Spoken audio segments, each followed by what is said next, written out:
दोस्तों, आज मैं आप सभी के साथ एक महत्वपूर्ण विषय पर बात करना चाहता हूँ, जो कि है डिप्रेशन। दोस्तों, आपको पता है कि मैं जानता हूँ कि ये कितना कठिन हो सकता है दोस्तों। मैंने खुद कई लोगों को डिप्रेशन से बाहर निकाला है और ये बहुत ज़्यादा तकलीफ़देह होता है कई लोगों के लिए, जिन्हें डीप डिप्रेशन हो जाता है दोस्तों।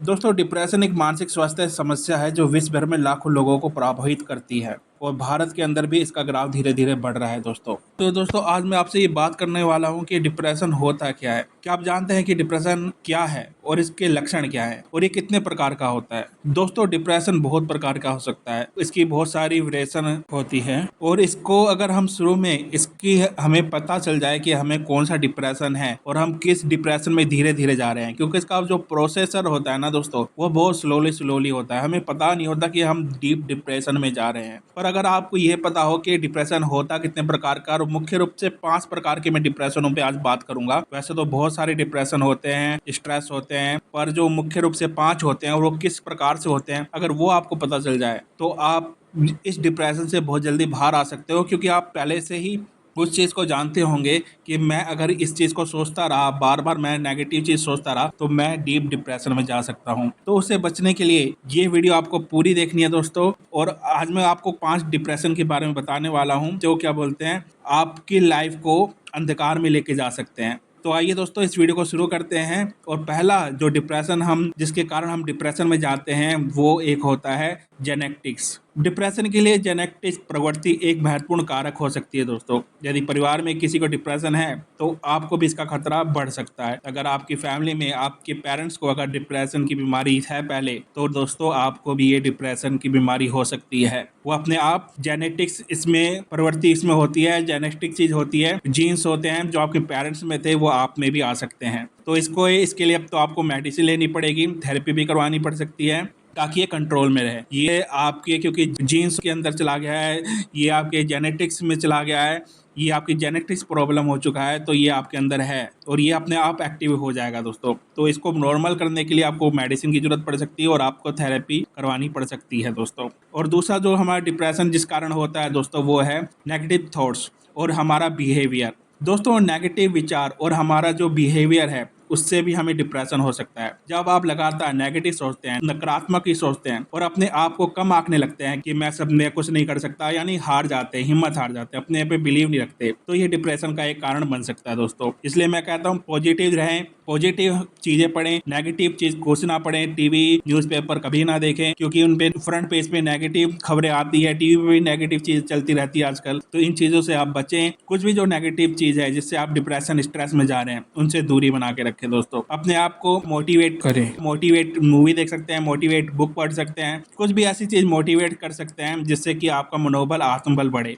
और दोस्तों, आपको पता है मेडिसिन से कहीं ज़्यादा हमारा मनोबल आत्मबल हमें डिप्रेशन से बाहर निकालने में बहुत ज़्यादा मददगार साबित होता है दोस्तों। तीसरी चीज़ क्या है होती है दोस्तों, जिससे हमें डिप्रेशन हो सकता है, जो डिप्रेशन का कारण होता है, आपकी लाइफ इवेंट्स। जीवन में बड़ा बदलाव या तनावपूर्ण घटनाएं, जैसे कि नौकरी बदलना, रिश्ते टूटना, तलाक हो जाना, डिप्रेशन का मुख्य कारण बन सकती है दोस्तों। कुछ भी आपकी जैसे अच्छी लाइफ चल रही हो और एकदम से कुछ बदलाव आ जाए, आपकी सरकारी नौकरी हो और वो छूट जाए, कुछ भी हो सकता है। आपका क्या बोलते हैं, कोई रिश्ता हो, आपकी रिलेशनशिप चल रही हो, वो ब्रोकन हो जाए, आपकी पति पत्नी हो और आपका तलाक हो जाए, कुछ भी हो सकता है लाइफ के अंदर। वो अचानक होता है, दोस्तों, इतना याद रखिएगा। और उससे आपको डीप डिप्रेशन में वो आपको लेके जाता है धीरे धीरे। तो जब भी ऐसी चीज हो तो अपने आप को संभाल के रखें और मैं बताऊंगा इससे आप कैसे बाहर निकल सकते हैं। पहले मैं आपको अभी बता रहा हूँ कि डिप्रेशन किस किस प्रकार के होते हैं दोस्तों। चौथा डिप्रेशन हमारा जो होता है दोस्तों, वो होता है न्यूरोकेमिकल इम्बैलेंस दोस्तों। मस्तिष्क में न्यूरोट्रांसमीटर्स की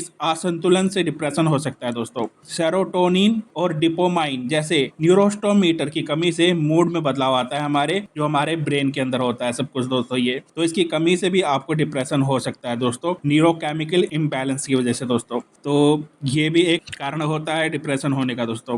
पांचवा कारण क्या होता है दोस्तों, मेडिकल कंडीशन। कुछ चिकित्सक स्थितियां जैसे कि थायराइड डिसऑर्डर, डायबिटीज या पार्किंसंस रोग डिप्रेशन का कारण बन सकती है। यानी कि मैं कहता हूँ ना कि डिप्रेशन जब होता है तो आपको साइड इफेक्ट हो सकते हैं आपकी बॉडी के अंदर, और आपको दूसरी बीमारियां भी हो सकती है, जैसे कि थायराइड हो सकता है, डायबिटीज हो सकती है उसके कारण, तो और बीमारी भी हो सकती है। इसलिए मैं कहता हूँ कि आप नॉनवेज ना खाएं, क्योंकि नॉनवेज जो खाते हैं ना डिप्रेशन के अंदर, एंजाइटी के अंदर, उनको साइड इफेक्ट होते ही होते हैं दोस्तों। तो इससे बचने के लिए आप वेजिटेरियन ही खाना खाएं, सबसे पहले तो ये सुन लें आप। अब दोस्तों आप ये सोचिए कि आप इससे कैसे बच सकते हैं। तो कुछ मैं आपको चीज़ें बता रहा हूँ जो आप अपनी लाइफ में बदलाव लाके इस डिप्रेशन से बाहर आ सकते हैं, अगर आप डीपली डिप्रेशन में नहीं गए हैं तो। अगर डीपली डिप्रेशन में चले गए हैं तो आपको थेरेपी करवानी पड़ सकती है, काउंसलिंग करवानी पड़ सकती है, और मेडिसिन तो लेनी पड़ेगी दोस्तों आपको फिर। तो दोस्तों डिप्रेशन से बचाव के लिए महत्वपूर्ण है कि आप अपने मानसिक स्वास्थ्य का ध्यान रखें, यानी कि मेंटल हेल्थ का बहुत ज़्यादा ध्यान रखें। अपने जीवन में पॉजिटिव बदलाव लाएं,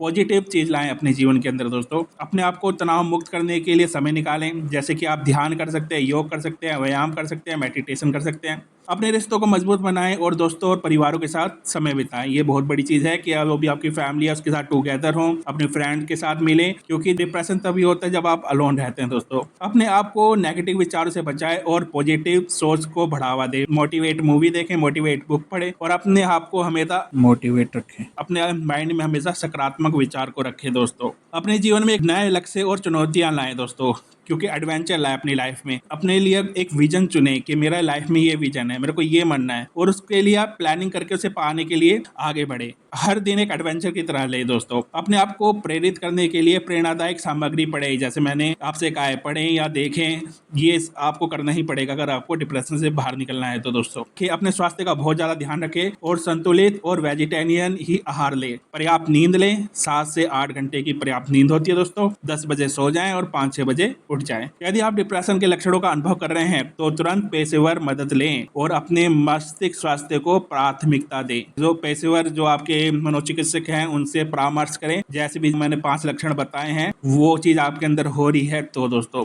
तो आप कुछ छोटे मोटे बदलाव करेंगे तो आप इससे बाहर आ सकते हैं। और ये वीडियो इसलिए थी कि मैं आपको कितने प्रकार के डिप्रेशन होते हैं वो मैं आपको बता सकूं। जो ये 5 डिप्रेशन बताए हैं जो कि ज्यादातर लोगों के होते हैं, जिनकी कंडीशन होती ही होती है ऐसी, तो इन पर ध्यान दें। और अगर आप डीप डिप्रेशन में धीरे धीरे जा रहे हैं तो उससे बचें, क्योंकि ये प्रोसेसर बहुत स्लोली होता है, आपको पता नहीं चलेगा कि आप डीप डिप्रेशन में जा रहे हैं दोस्तों। इसलिए अपनी सेहत का ध्यान रखें और तनाव मुक्त जीवन बिताएं। वीडियो अच्छी लगी हो दोस्तों तो चैनल को सब्सक्राइब, लाइक, कमेंट, शेयर करें। मैं आपका दोस्त डॉक्टर संदीप चौहान, धन्यवाद।